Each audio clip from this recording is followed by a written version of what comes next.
1 mole, it contains 6.022 into 10 raised to power 23 particles, and the second part is its weight. It is equal to gram atomic mass or gram molecular mass, and the third part's volume. And this part is only applicable for gases. ये सिर्फ और सिर्फ gases पे applicable है और किसी पे applicable नहीं है. सो वॉल्यूम वाला पार्ट आपका कोई लिक्विड पे नहीं लगेगा, सॉलिड पे नहीं लगेगा. It is only applicable to gases. It has been seen 1 mole of any gas, कोई भी गैस अगर मैं 1 मोल लूँ, 1 मोल मतलब उसके अंदर किसी भी कंटेनर के अंदर 6.022 into 10 raised to power 23 particles लूँ उस गैस के. फॉर एग्जाम्पल, मैंने लिया 1 mole of hydrogen gas, can I say I'm saying it is 1 mole of hydrogen molecule? पहले तो ये समझ में आता है because why we are saying molecule, because exist as molecule. Yes, H2 के फॉर्म में एग्जिस्ट करती है. ठीक है. अब 1 मोल ऑफ H2 मॉलिक्यूल के अंदर पार्टिकल्स कितने होंगे? 6.022 into 10 raised to power 23 molecules of hydrogen. ये भी दिक्कत तो नहीं है. अब इसको मैंने अगर लिया और इसको मैंने अगर इसका वॉल्यूम चेक किया, it was equal to 22.4 litres. So हमेशा याद रखना कि 1 मोल ऑफ गैस, चाहे कोई भी गैस हो, हाइड्रोजन हो, ऑक्सीजन हो, क्लोरीन हो, ब्रोमीन हो, it is going to be 22.4 litre, 22.4 litre volume. Now one important thing, अब गैस का जब भी आप कोई वॉल्यूम बताते हो, it depends upon pressure and it depends upon temperature. Gas के अंदर आपका जो भी गैस वॉल्यूम ले रही है, इट डिपेंड्स अपॉन कि आपने कौन सा प्रेशर अप्लाई करके रखा है और टेम्परेचर कितना. फॉर एग्जाम्पल, अगर आपका कोई बैलून या फुटबॉल बाहर धूप में पड़ा हो, यू विल फाइंड आउट कि जैसे जैसे उसके अंदर गैस गर्म होती चली जाएगी, वो आपका फुटबॉल स्ट्रॉन्गर होता चला जाता है. Basically the gas expands as the temperature rises. तो आपका वॉल्यूम गैस कितना लेगी, इट डिपेंड्स अपॉन टेम्परेचर. और सेकंड चीज़, आप बैलून के ऊपर प्रेशर लगाओगे, उसका वॉल्यूम घट जाता है. If you apply the press करोगे अपने बैलून को, आपका उसका वॉल्यूम, जो अंदर गैस है उसका वॉल्यूम कम हो जाएगा. तो volume also depends upon the pressure. तो whenever I am mentioning the volume, I have to mention the कौन से प्रेशर पे और कौन से टेम्परेचर पे बात हो रही है. So when I'm saying 22.4 liter, I will have to mention the pressure and temperature condition as well. Because अगर pressure change किया, उसका volume change होगा. अगर temperature change किया, उसका volume change होगा. So I will have to mention कि कौन से pressure and temperature पे ये 22.4 liter होता है. So pressure, it is 1 bar, and this temperature, it is 2. And this pressure and temperature, it is called as standard temperature pressure. इसको एक standard माना जाता है. तो ये स्टैंडर्ड टेम्परेचर प्रेशर को हम शॉर्टकट कहते हैं, दैट इज एसटीपी. बात समझ में आई? yes, sir. ओके. सो कभी भी पूछा जाए 1 मोल किसी भी गैस का वॉल्यूम कितना होगा, it is going to be 22.4 litres at STP. So you will have to mention STP along with it. In fact, in this chapter, instead of taking 1 bar, we are going to take 1 ATM. 1 bar is the updated one. और ये 1 बार हम इस chapter के अलावा बाकी chapters के अंदर जो स्टैंडर्ड प्रेशर लेंगे वो 1 बार लेंगे. तो this is very amazing thing कि हर गैस का वॉल्यूम सेम होता है. as long as you have taken 1 mole of it. तो कोई भी गैस के लिए एप्लीकेबल है. It is fixed. It is 22.4 liters. Okay.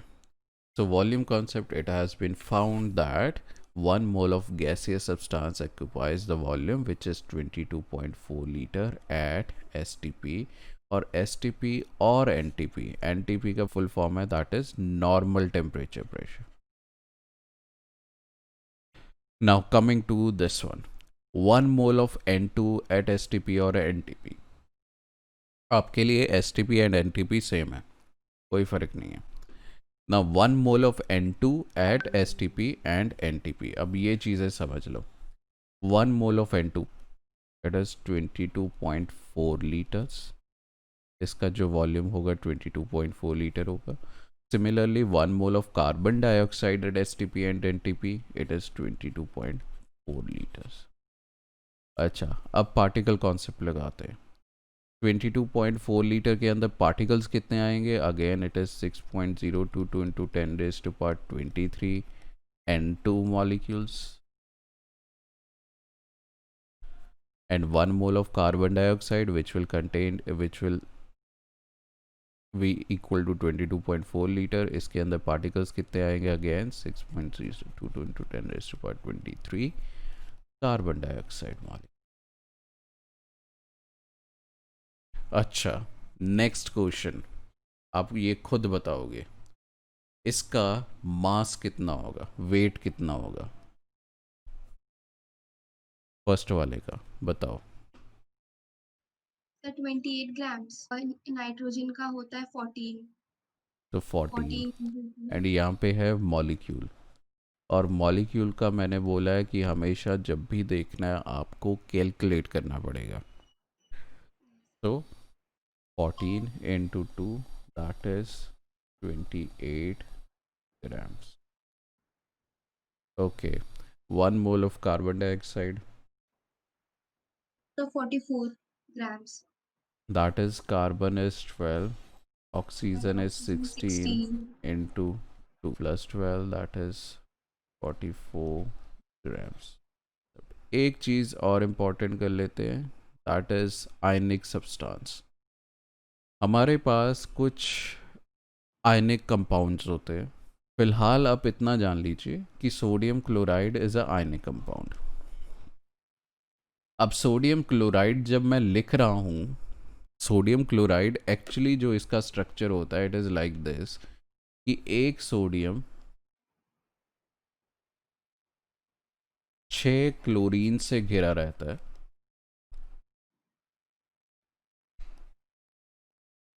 एक इसके ऊपर होगा, सोडियम के ऊपर आएगा, एक सोडियम के पीछे भी आएगा. तो टोटल 6 क्लोरीन सोडियम को पकड़ कर रखे हुए हैं. यहाँ पे होता है सोडियम पॉजिटिव और क्लोरीन होता है नेगेटिव. ठीक है. और हर क्लोरीन को सोडियम पकड़े हुए है. अगेन 6 सोडियम,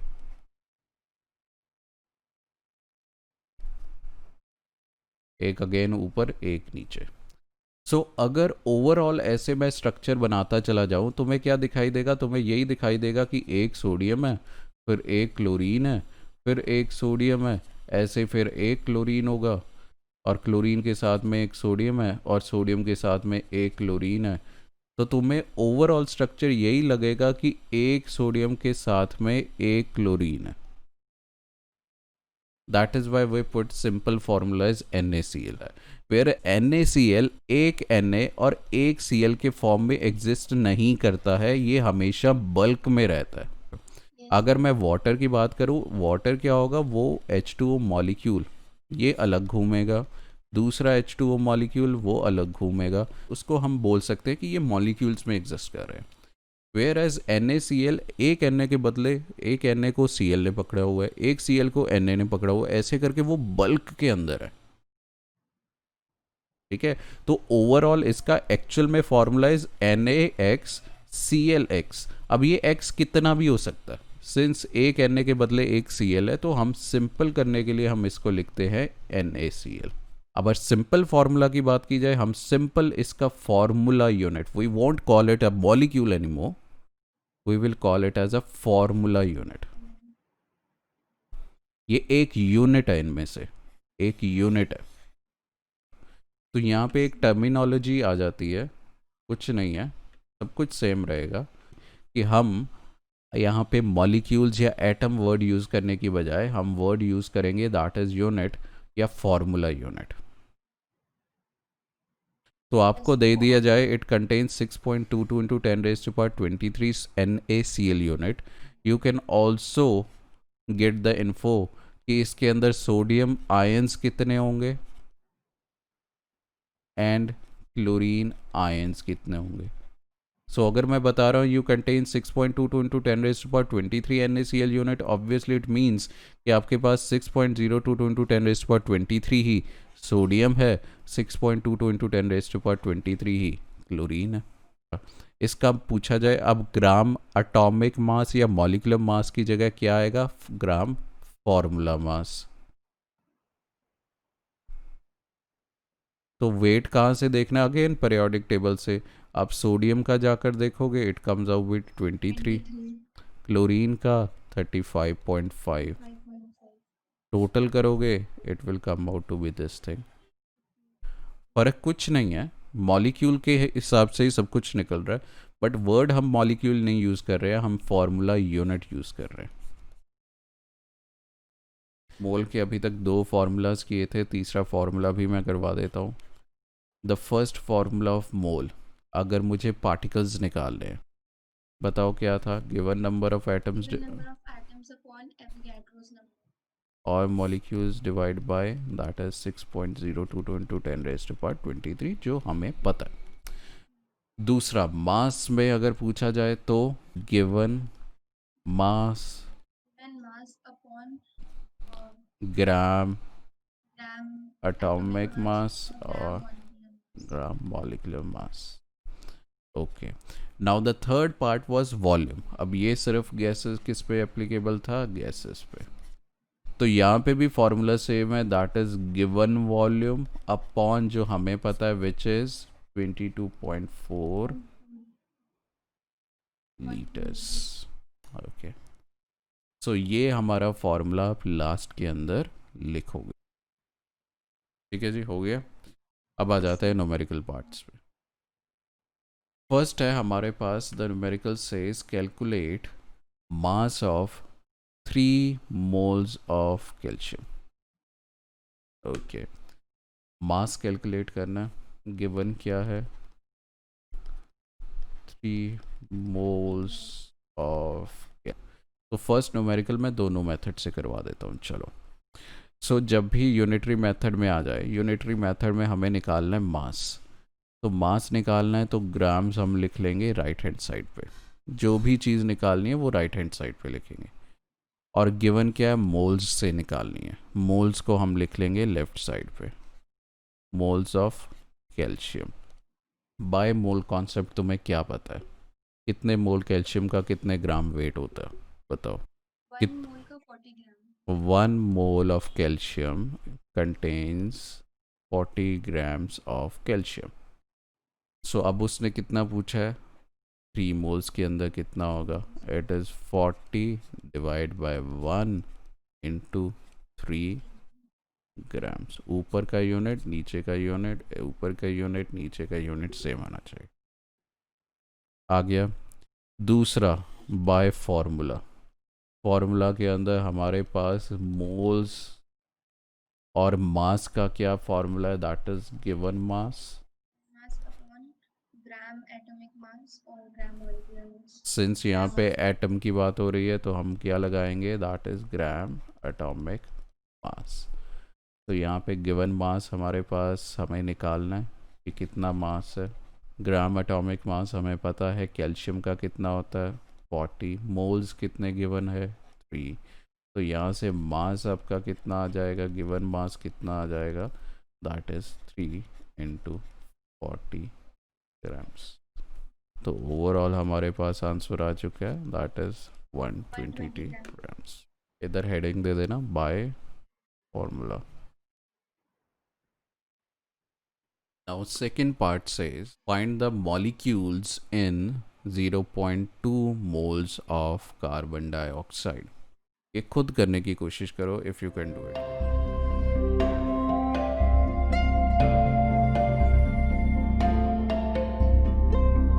ओके, तो इसका भी हमारे पास सिंपल है, मोल और मॉलिक्यूल के अंदर हमें रिलेशन निकालना है।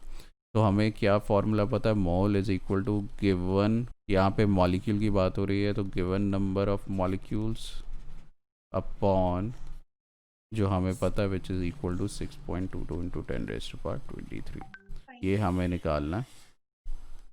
ओके, मोल कितना गिवन है, इट इज़ 0.2, तो सिंपली मल्टीप्लाई 6.22 इंटू 0.2, आपके नंबर ऑफ मॉलिक्यूल्स निकल जाएंगे। So this is your answer.